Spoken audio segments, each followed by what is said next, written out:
Welcome back to Following Know It On, a Stormlight podcast. This week is episode 153, episode 4 of Yumi and the Nightmare Painter by Brandon Sanderson. Paul, how are you? Mm, I'm well. Elliot? I'm doing great. I'm enjoying this book. I'm enjoying Hoyd's snarky tone as he narrates this book to us as well. Like the book is going fast and there hasn't been a whole lot to really dig into, but it's been just a fun read so far. Yeah, I did ask you guys this in our first episode for this. Are you still enjoying Hoyd's narrative voice, or are you not enjoying it? Elliot, you just Definitely said enjoying. yes. Okay. Yeah. I'm definitely enjoying Hoyd's voice. It feels honestly like my one little place of comfort amongst I still don't know what's going on at the Right. moment. So I appreciate Hoyd's comments and jokes and everything.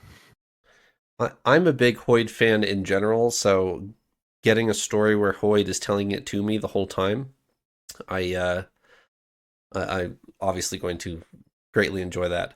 My only caveat to that is if a certain traumatized spearman is the recipient of these stories, I wonder what trauma he had to go through to get a whole book sat down and read to him in order to make him feel better. But that's a conversation for another Oh, day. I have your answer to that, Trevor, and I think it's applicable to our story. Okay. It's Kaladin is trying to figure out women. Oh, okay. I Okay. think this would be Hoyd would be like, well, let me read you a novel, a full novel. It's not a short story. You can't just be like, oh, here's a little cute little nursery story. We need a full book. Right. Okay. Yeah, I could get behind that. It's a good theory. All right, we're reading chapters 12 through 15 this week. Let's roll intro and then we'll get into it.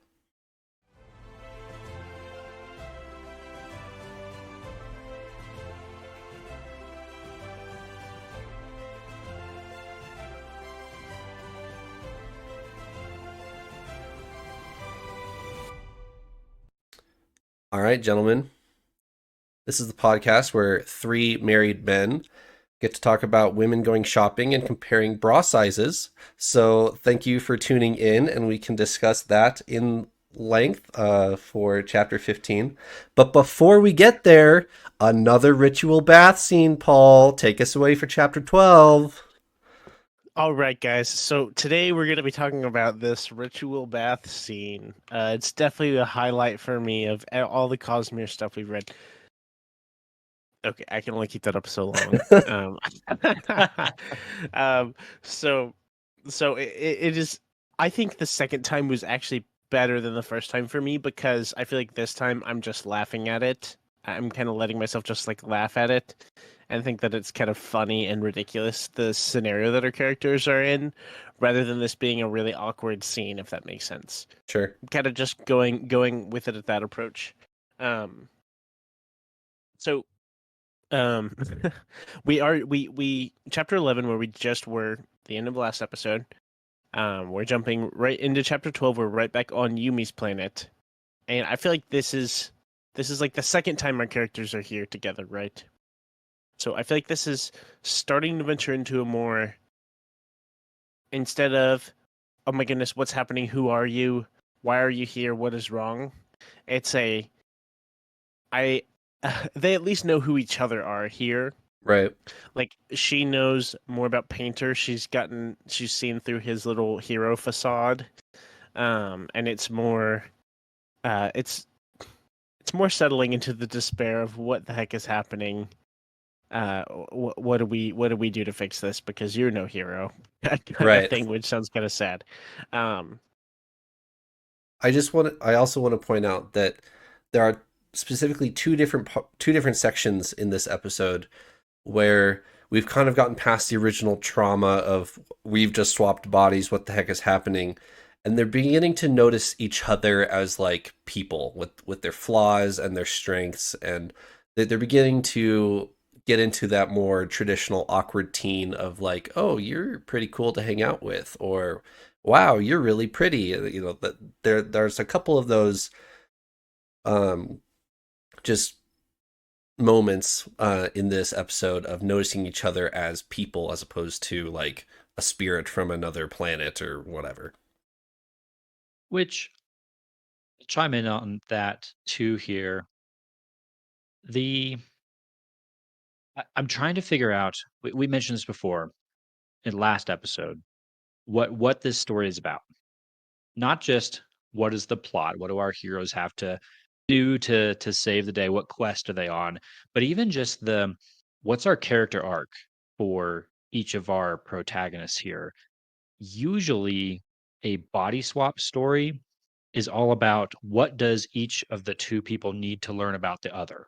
What Yeah, are they like drastically not understanding or not willing to even try to understand about the other person? Enter mystical, powerful force to make them walk a mile in each other's shoes, and then they understand each other. That's like the stereotypical premise of the body swap. I feel like we're maybe touching on that with this story, but it almost feels rather different in that I'm not quite sure what Painter needs to learn from Yumi and what Yumi needs to learn from Painter.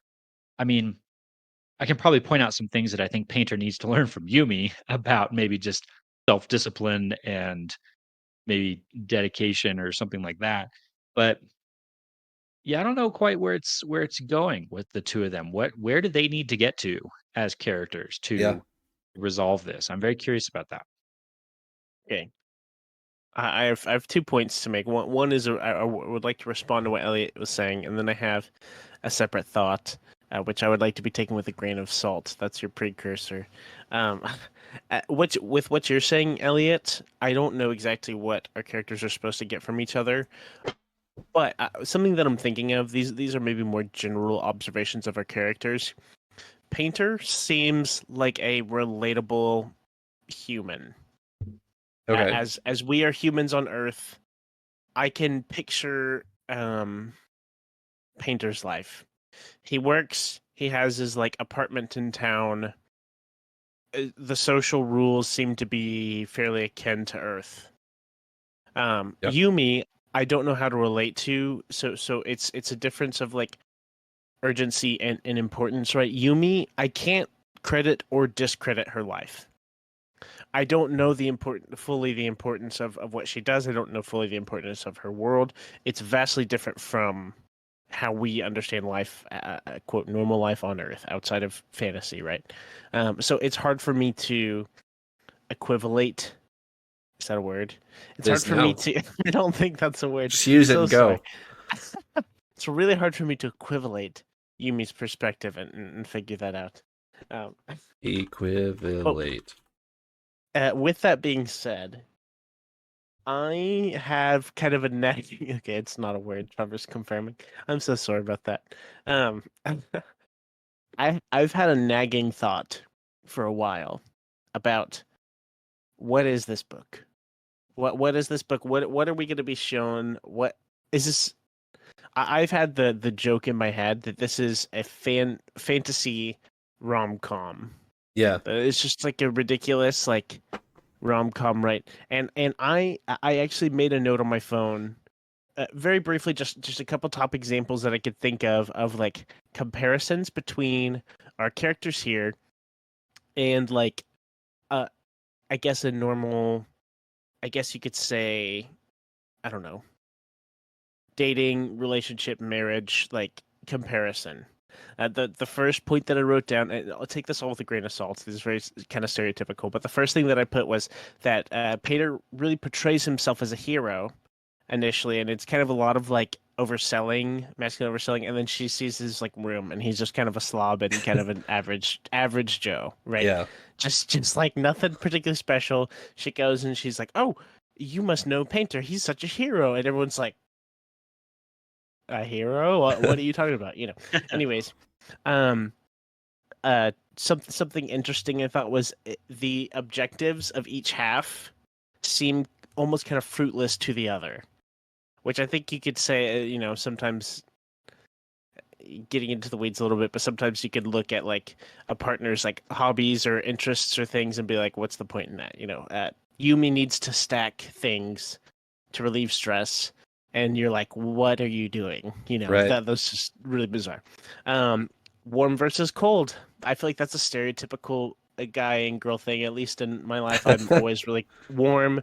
My wife is always freezing cold. There's no in between, And so the Pater's planet's nice and cold. Yumi's planet is very warm. Um, that's what I thought was funny.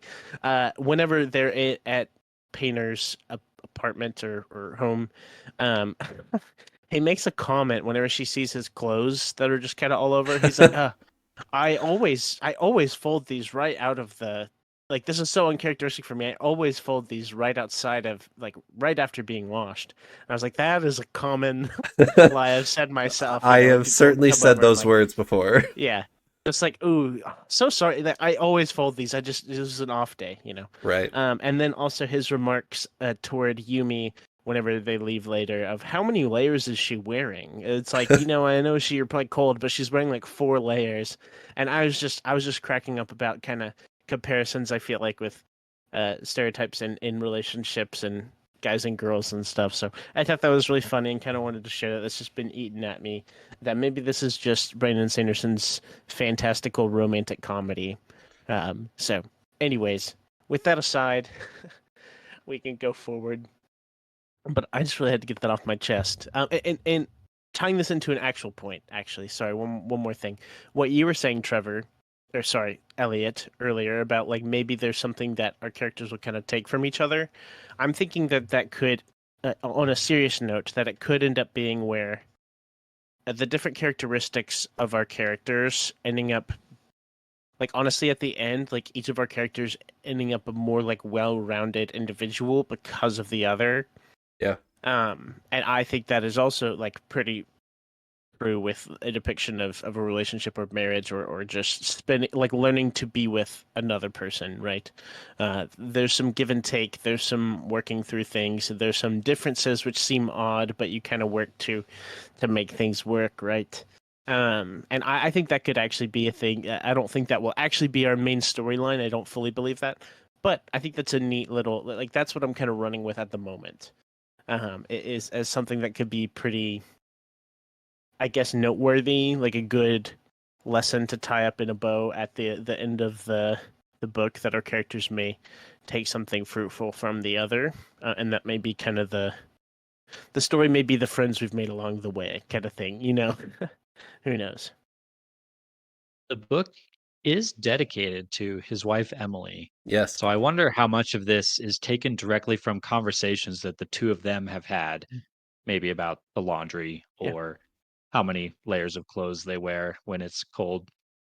The one other thing I have to just as a side note to add to this is the whole part 1 is we see each of their lives individually, and then starting part 2, like they're just dropped into each other. They meet however ridiculously, right? And then we go from there and see how crazy it is for them being together, So, anyways. Just another thing to add to that, just as a side note, in Brandon Sanderson's live stream to answer questions about this book, the one that was like a year and a half ago now, Emily was on that live stream and she said that this one was her favorite secret project out of the 4. So that I do think that there's some banter in here that's specifically targeted at her and awkward teenage relationships and that type of thing. So and honestly, I'm kind of looking forward to this type of story. I hope it keeps going throughout the story. Yumi has, in chapter 13, Yumi and Nikaro really sit down and like start to talk to each other about how they were raised and traditions and stuff like that, and what is lacking in the other's life. Like, do you ever have free time, or you don't know what meditating is? They go back and forth with each other, and Yumi very seriously says, well, if I stop to have fun, people die because I'm the agriculture on my city or on my planet. And then Nikaro says, you sit here for 2 hours thinking about nothing. And Yumi said, yes, I have to center myself in the Cosmere. You don't, how do you not meditate? I couldn't live a day without meditating. So I think we were correct in our episode 1 prediction of um Brandon Sanderson's going to lean pretty heavily into 100% spiritual religious led life and 0% spiritual religious led life. Like, why would you sit here and do nothing with your time? Like, you only have so much time in your day when you're not working. Why would you spend it staring at a wall? Like, so I did enjoy the dichotomy there. Do you guys think that Painter is going to have to learn how to stack rocks before we get to talk to our spirits and ask what's going on here? Because that's Yumi's goal right now, is teach Painter how to stack rocks so we can communicate with the spirits. Do you think that's going to happen, or do you think we're going to talk to the spirits someplace else? Is there any hope for Painter's rock stacking abilities? I thought it was absolutely hilarious that maybe my favorite scene of this episode is her reacting to so he goes to stack rocks and she has a lot of hope. She's like, maybe this is the reason he's here, is because maybe he's a naturally gifted at stacking rocks. And he puts the first rock down and that one rock doesn't even stand up, like just on the ground. Yeah. And I thought that was absolutely hilarious and hysterical. But that's a good point, Trevor. Given what we've been talking about with this story, I think so. I think Painter is going to learn, at least to an extent, how to stack rocks. I don't know if it'll actually be a major detail of what's going on, like a major point, or if there's something entirely different. I wouldn't be surprised if this whole storyline just took a left turn and just all of that was kind of out the window. But if it does continue in the way that it's going right now, I would say so. I think Painter will not stack rocks.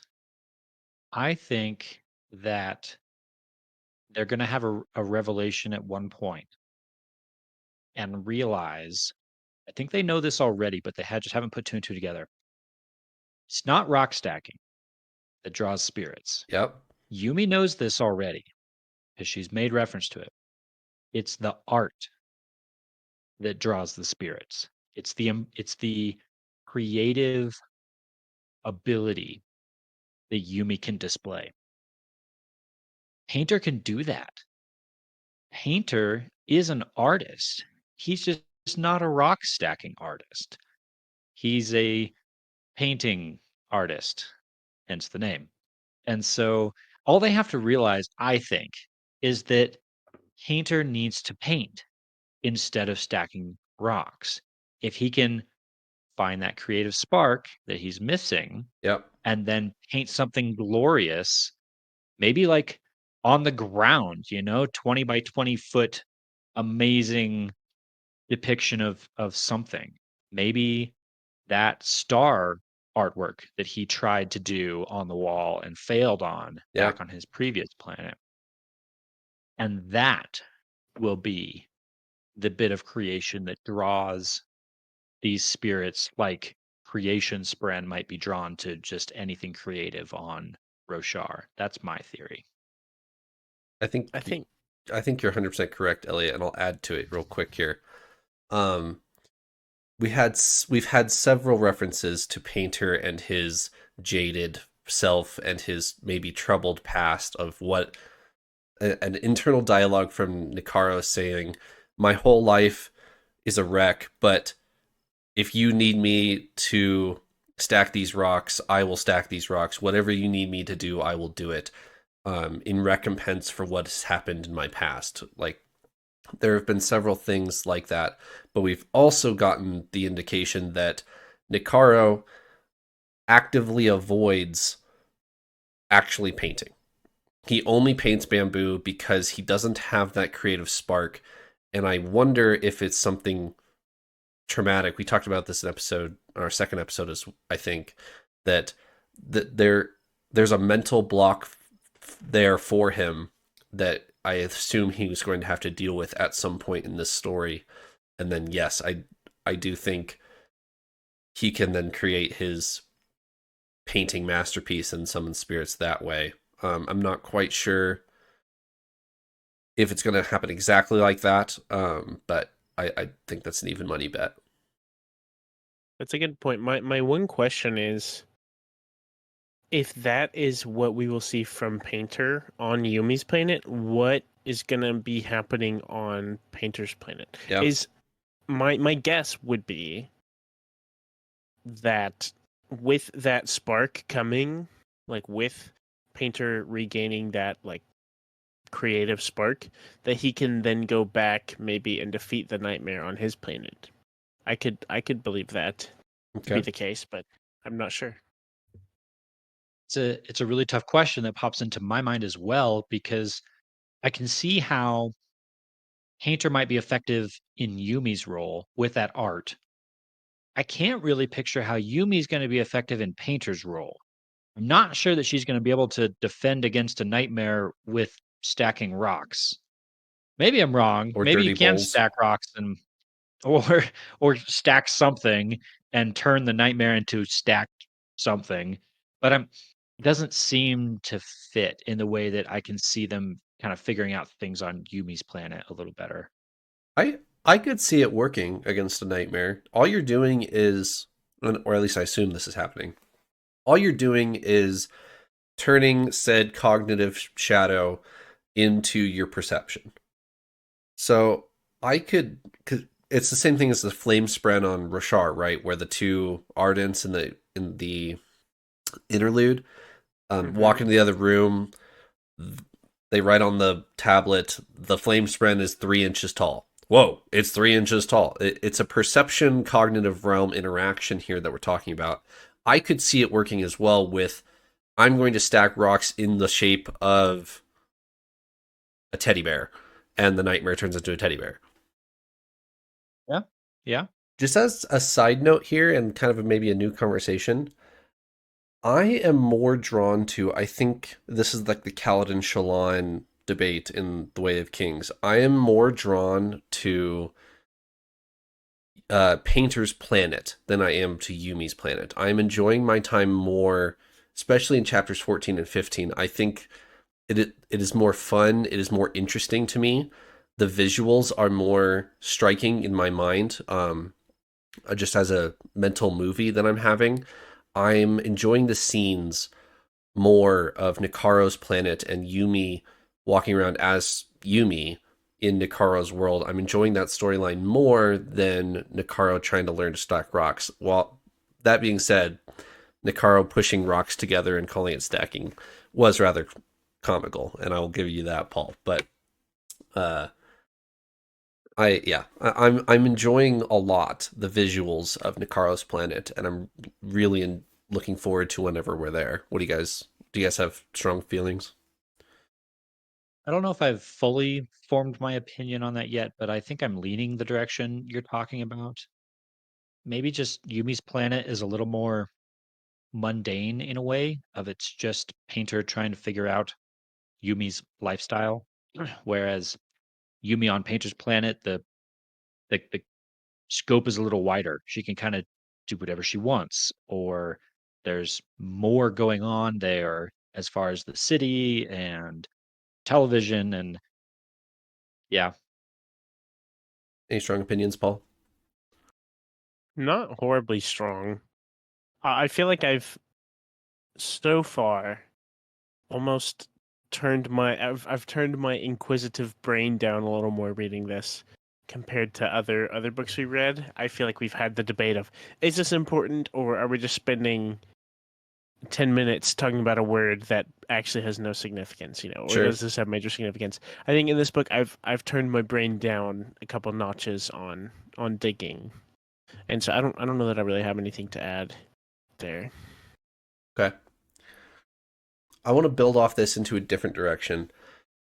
With the descriptions that we get of what Kilahito, I think is the name of the city, in chapters 14 and 15, I redefined my mental image of Kilahito from part 1 to part 2. In part 1, we get like buses and apartments, and I don't know if we got a Heian viewer in part 1 or not, but I was even with those, I was still firmly set in like 19 like 10, 1920, like of Earth years, where we're just starting the Industrial Revolution. They've got like trains and buses, but they're certainly not as effective as modern day. But and you've got like 10-story apartment buildings.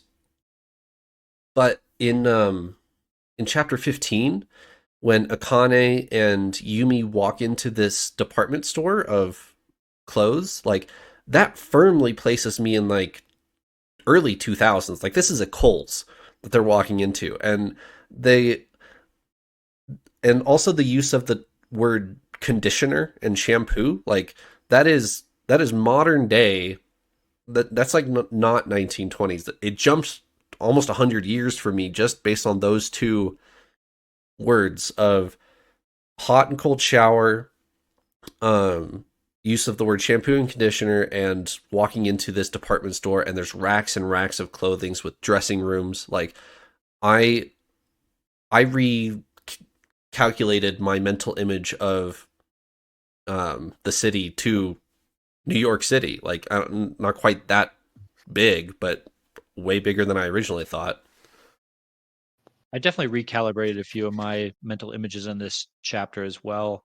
I don't know if I quite went that far. There was as far as like timeline and technology advancement, Painter specifically mentions like not being able to afford a telephone. Yeah. And so that maybe shifted me a little bit in that he's got a TV, they can ride a bus to the department store. He's got plumbing, but he also doesn't have he doesn't have a telephone. Yeah. I don't know. It's very much Well, like the 20th century. 70s or something. Yeah, or maybe. I'm actually kind of surprised that you thought it would have been that early, essentially, Trevor. I think it's honestly just the aesthetic of it, the like neon lines, the neon lights kind of going through the city, and kind of that urban feel. Just kind of had me thinking it was very modern, I Okay. guess, naturally. But um, yeah, that's interesting. I didn't think it's funny that the Heon viewer, his TV, is what we would see as black and white, but it's pink and blue. Like those are the Mm-hmm. two those are the two colors that you see on the TV as opposed to black and white. I just thought that was funny. Thought that was interesting too. And initially my mental image of that was very pixelated and like stick figure-esque of the two. But then as I was reading the book, Trevor, maybe you can pull up the artwork for people. So far, we've hit one, what I'll say is full color image in the book so far. But if you stare at this full color image for a few seconds, you'll realize there's actually only two colors in it, blue and magenta. Wow. This entire image that looks pretty colorful is really just two. It's different shades of the two colors. And so I don't know. I don't quite know what they're seeing on his Heon viewer, but it could be this or something closer to this. Yeah. Maybe. Is that it looks white to me. Is that flower on the right-hand side there? Is that like a light blue or is that a white? It it looks Hard to tell. white, but it's like I'm sure there's a lot of somewhere between those two colors. There's a lot of shades you probably wouldn't think of, or Sure. like if you push the color really far, really light. So I don't really know, Right. but yeah. There's definitely some like white and black going on in here. Right. Yeah. But yes, fascinating the Heon viewer. Also pretty hilarious that one of Yumi's first experiences in this new world is to experience the painfulness of cliffhanger TV series Yes. and how it ends on a painful cliffhanger and you have to wait a whole nother week to find out what happens. Next Which I love. time on I don't know, whatever channel. Yes, I thought that was funny. Um I Akane is becoming more of a character than I thought she'd be. from part one with our preview chapters, Akane's mentioned like once, and I just assumed that was vague love interest from Nikaro. Akane's an actual character, and we've had multiple conversations with her at this point. Maybe besides the servant lady for um for Yumi, Akane might be the third most dialogue character in the book. So I thought that was interesting. That is. So my thought with that, Trevor, right now is there's got to be some form of other characters to interact with on in the story, right? And we see characters on Yumi's planet that are kind of ingrained into her life. Mm-hmm. And I feel like it's maybe more of a stretch on Painter's side because it's other people aren't necessarily integral to his life. It sounds like people live a more solitary, what I would think of as just kind of a young adult, like working city type lifestyle, I guess, like you're not really like rubbing shoulders with people all the time, I guess. Who knows? But so I feel like they had to kind of maybe Brandon Sanderson maybe kind of had to have Akane be kind of a prominent character because they need characters to interact with here. My thought was who else could they interact with that we've seen so far? I the answer I actually like the most to that is maybe the family that he saw the stable nightmare near. Yeah. And he mentions at one point kind of wanting to check and make sure they're okay. Yeah. So I'm actually curious if we will visit them, and if so, I'm really intrigued to do so. But right now, kind of just where our story is at, I think it makes sense that Akane is just kind of a character, a way to introduce Yumi to. I mean, I guess you could call it Girl World. I hear on their planet and goes shopping and all sorts of stuff. But it is fair to say what you're saying, Trevor. Of I'm almost a little bit surprised that Akane has become a prevalent character. Yeah. But what I was trying to say is, I guess it makes sense to me because who else? There's not really other characters at play here. So Of the people that we have run into on Painter's Planet, mainly Akane and the foreman that we spent some time talking to before, they have some really nasty things to say about Painter. Yeah. Like, not nice at all. And they think they're talking to Painter's sister. Like, Kane straight out comes out and says, "Oh yeah, your brother the creep." And the foreman is like, "Oh yeah, your delinquent brother who's always making up stuff and has to be the center of attention all the time." And I'm just thinking like, "Oh man, gut punch," as Painter's standing right there. Like they can't see him obviously, but he has to stand there and hear them say these things behind his back. Like, wow, harsh. Yeah.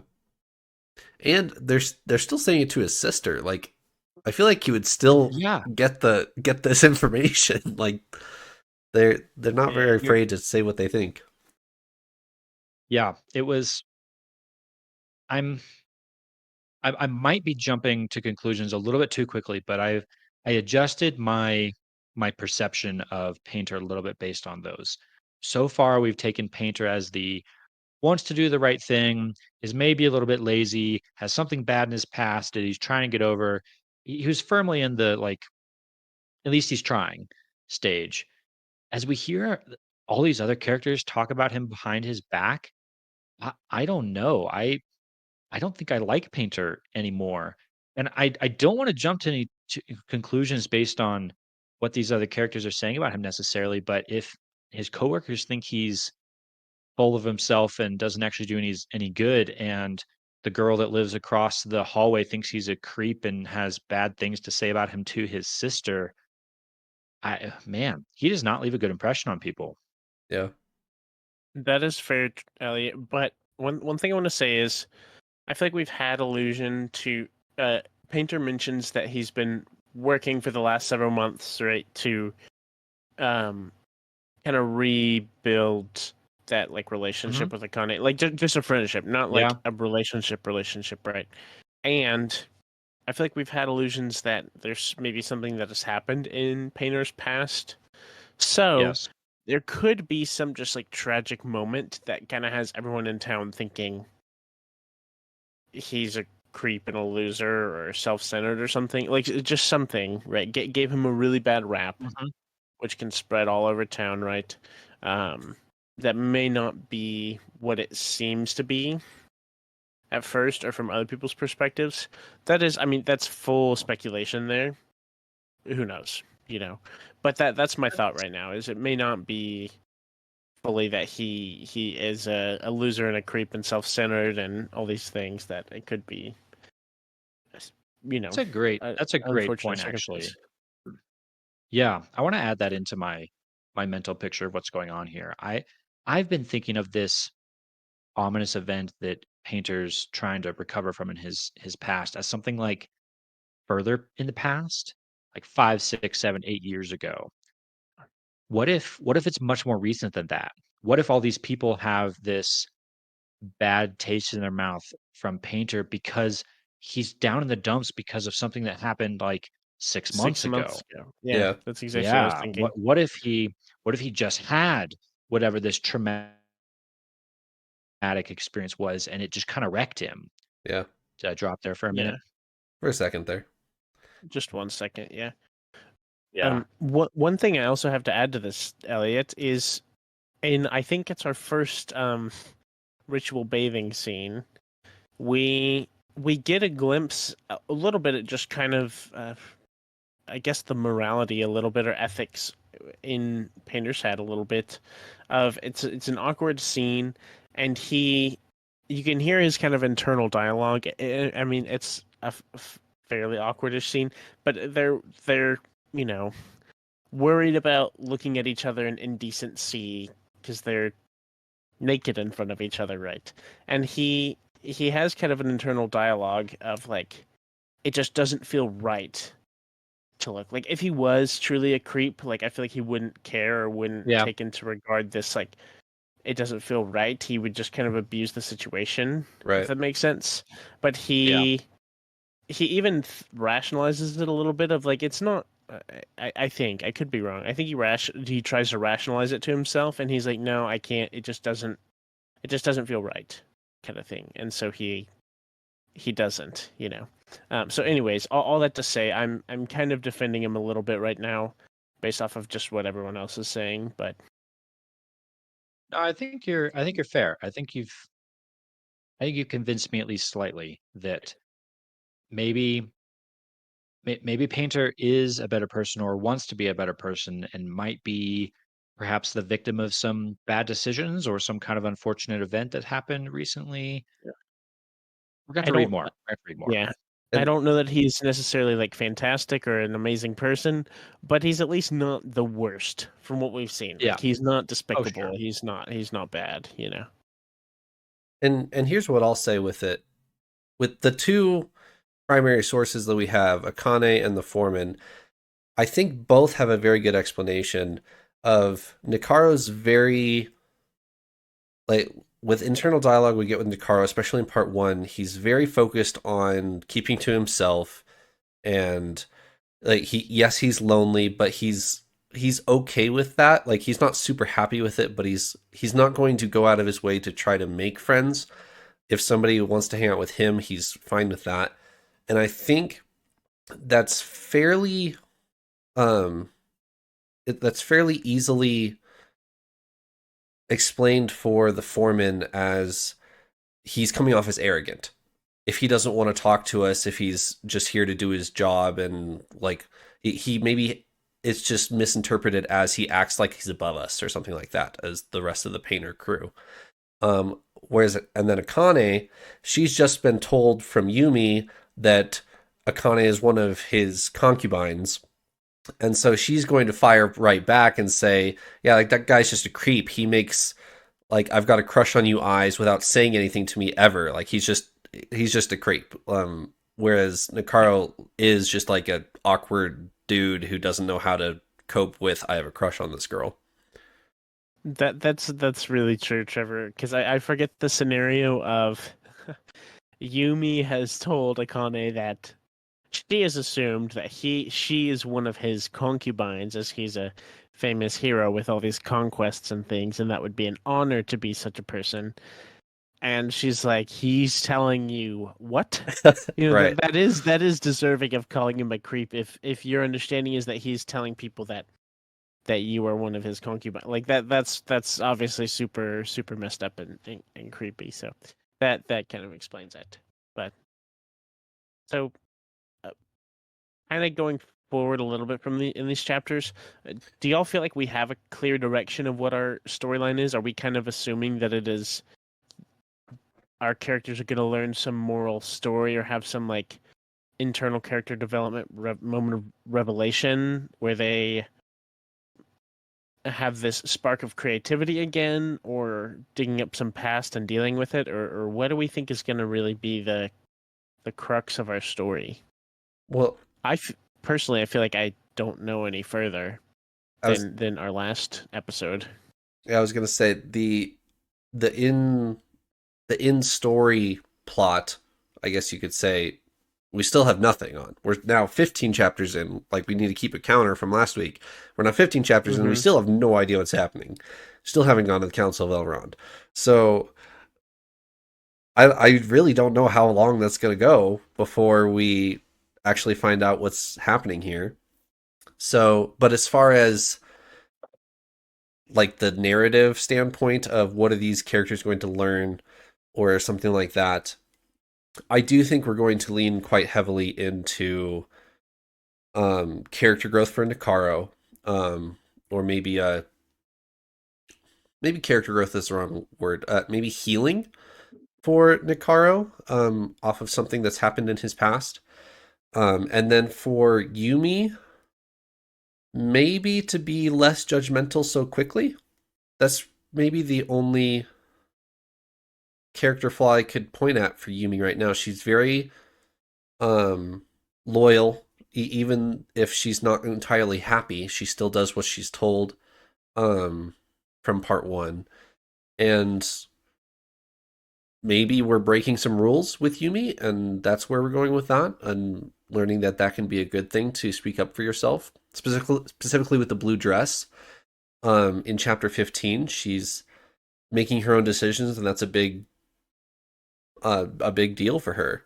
So when she goes back to herself and she says, I don't know, maybe I want to wear the other ceremonial robe today and see what that does to Miss Bossy Pants. I don't remember her name. I I think there's some self-advocacy, whatever you want to call it, bit that maybe Yumi could grow into. I'm almost wondering if the Yumi growth character arc that we might be after is simply exposure to the real world. I think she is very idealistic. I think she's very driven, disciplined, but she's lived an extremely sheltered life. She does not know how the world works. She does not know the difficulty of what it's like to kind of struggle out in the world. She's had her own struggles for sure in her own very kind of dictated life rhythm, but maybe what she just needs to learn is what other humans are like and how to interact with them, how to have a conversation with someone who is not motivated and explain to them why being motivated is important. You know, that side of things I could see being the growth in air quotes for her. I have another question for you guys for some predictions. Are our stakes going to become Cosmere level, or is this still going to be a slice of life story? I think not full Cosmere level. I think we are going to stumble on at some point a dilemma that affects these two planets and probably mainly just these two planets. I think something has happened here that needs to be fixed. The spirits that talked to Yumi said, "We are trapped. Free us." There's our dilemma. We just have no idea what in the world is going to and be involved in trying to fix that. But I think my prediction is that's our scope. That maybe I think we theorized this on this way back. Maybe things have been split apart here, and we have our opposites of each thing, and everything needs to be brought back together. Maybe the planets used to be one planet, and now they're two, and we need to bring the two planets back together, or fix the spirit that's been broken into two halves, or something like that. I don't know that we're going to go too far beyond that, would be my guess. Before you go, Paul, I would argue that if we do go that far, that is pretty big Cosmere implication level. Simply because, as a reader of the Cosmere, knowing you can influence a whole planet via capital C connection could be very useful for a certain system that accidentally destroyed a planet and hopped over to Roshar. Fair. Um, Fair. so if we learn a mechanic of either recombining a planet or healing a planet or whatever that means, I think that in and of itself is big cosmic implications, even if it's not specifically for Nikaro and Yumi. I think you're correct, Trevor. As like if it does get to that level, then I think that's, as far as what I can imagine right now, I think that is about the deepest our story can go. Okay. I shouldn't doubt Brandon Sanderson though on that. I don't want to doubt him on that. But given what we've seen, we're in chapter 15, and we feel like there's no major pressing issue, concern, premise, storyline, right? Nothing like super pressing.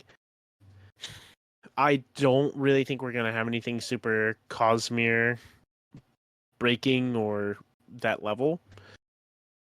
I think we will get tidbits and stuff that will be like, wow, like we may learn more about connection, right?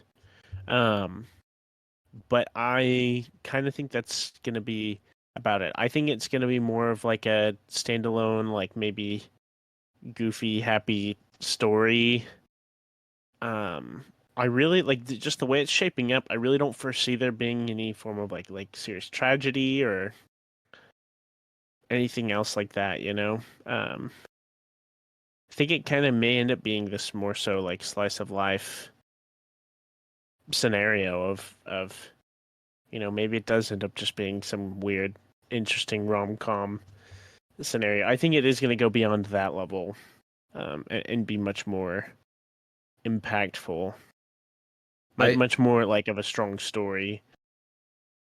But yeah, this whole free us thing does have me very confused. Like with the that's I feel like that's the one thing we really have to go off of where is our story headed with the spirits, and that makes me think that we will go further, but I don't know what that will entail.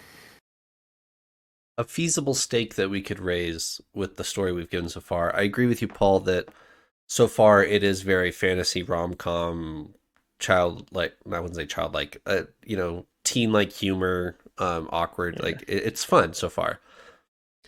I think it's very possible, given the weird time dilation that we have right now, that they hop back over to Nikaro's body at one point, and an entire level of an apartment building has been attacked by a nightmare. Um, there, there's potential for this to turn sour real fast, specifically for Nikaro's planet, um, with that stable nightmare that we haven't handled yet. So there, Would I am thinking of it now. I think I have a prediction of maybe how things will start to escalate. So Nakaro's responsibility was to report the nightmare, and that the Dreamwatch would take care of it, right? yep, Well, my prediction is, so the Dreamwatch apparently are the really talented, really skilled, like Painter even refers to them as like warrior type. yep, Like they're the ones who will get in there and SWAT. they will take care of, yeah, they will take care of a stable nightmare. What if our Dreamcast people come in and they don't do anything? They're like, no, it doesn't sound that serious. We can't handle it, like We don't want to dedicate anything to this. And maybe Nightmare feels the call to, they feel the call that they do need to step in. A term that, which I think may become more important over time, a term that Yumi has used with Painter is his levity, making really light of serious situations. And maybe it may be a huge dilemma for them of Yumi feels it's really important. You can't just stand by if this nightmare is gonna go hurt people, and no one else is doing anything about it, right? And Painter may be of the camp of like, oh yeah, well, it's the if they don't think it's like these people are the professionals, if they don't think it needs to be dealt with, then it's fine, right? Who knows? But that may be my guess because he's talked about these dream watch people and how they're the best and how maybe they should meet with them. Maybe they will know what's going on, and that may be my guess that we might figure out more of the pace of what's going to be happening with our story here. Yeah, we need a bit of information.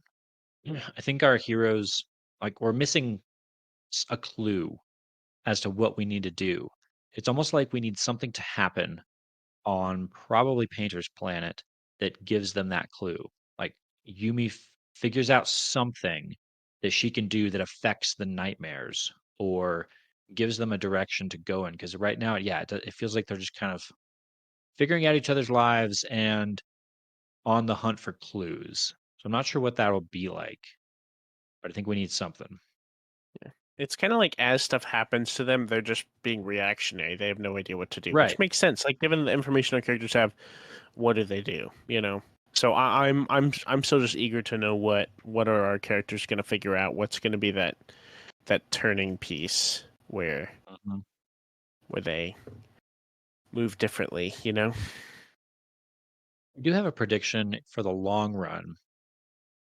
I do bet that the breaking of this bond that we've formed between Yumi and Painter, I do not think we will have to wait till the conclusion of the book for that to break or resolve itself.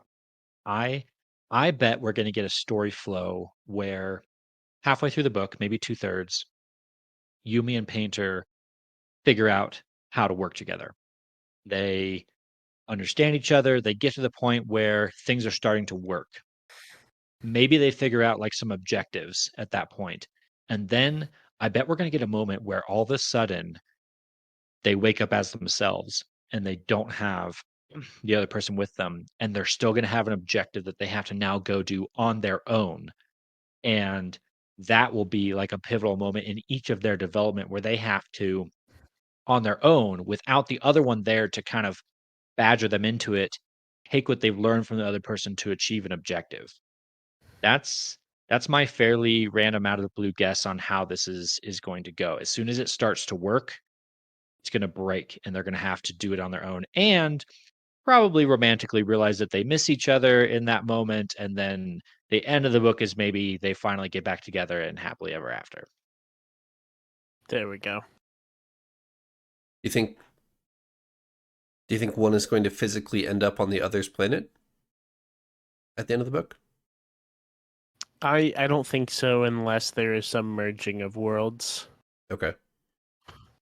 Or if they find out that there's some kind of destiny for one of them, because yeah, unless one ends up there's some kind of like destiny for them, they save the one planet and they're integral to the life of that planet or something. But I don't really foresee that being the case.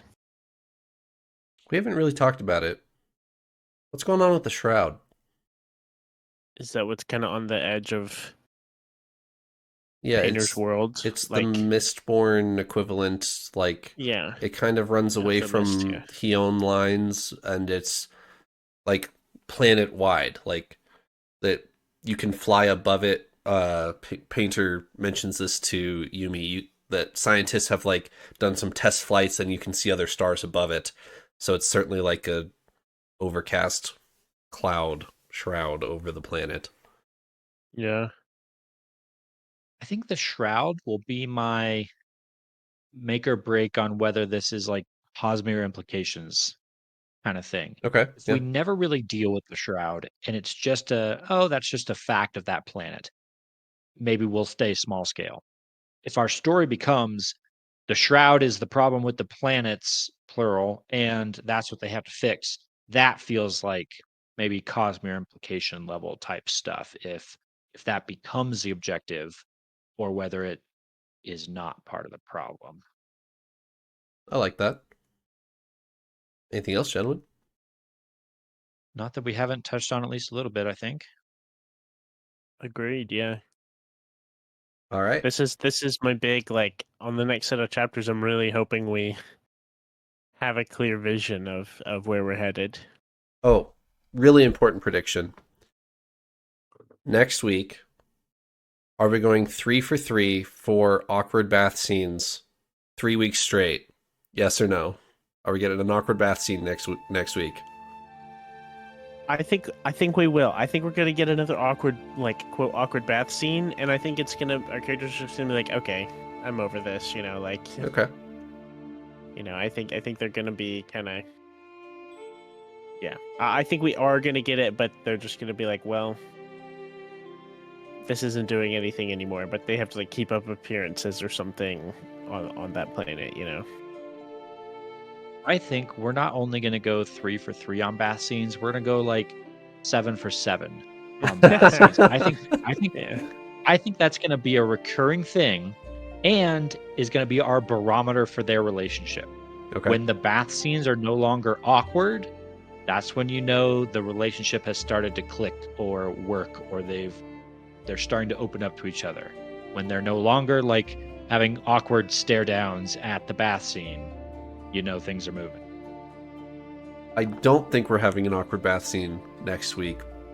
However, I do think it will be a recurring thing. We'll just take a break from it for like 10 chapters, and then it'll come back, and then we'll, you know, it still will be a barometer for the relationship, but it'll come back later and won't be a consistent thing.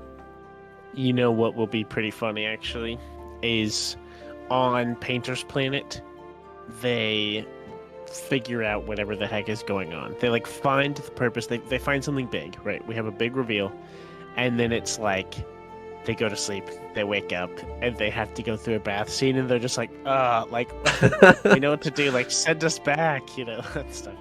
And so, but they're gonna have to, like, go through another bath scene, like, knowing there's a purpose on the other planet or something like that. I think that would be kind of funny, but I wonder if We'll they're gonna like intentionally try to like knock themselves out to get back to the other planet, and it's not gonna work. I think that might be in our future. They might That smack might answer someone. our question on how that works, right? If they like try to put themselves to sleep but then wake up back on the same planet, maybe that would be our clue that it's a pull rather than a push. Yeah. Sort of. All right. Plenty of theories, both big implication and zero implication going forward. So let's keep reading, and we'll talk next week. Thanks for joining me, Paul and Elliot. On we go. Toodles.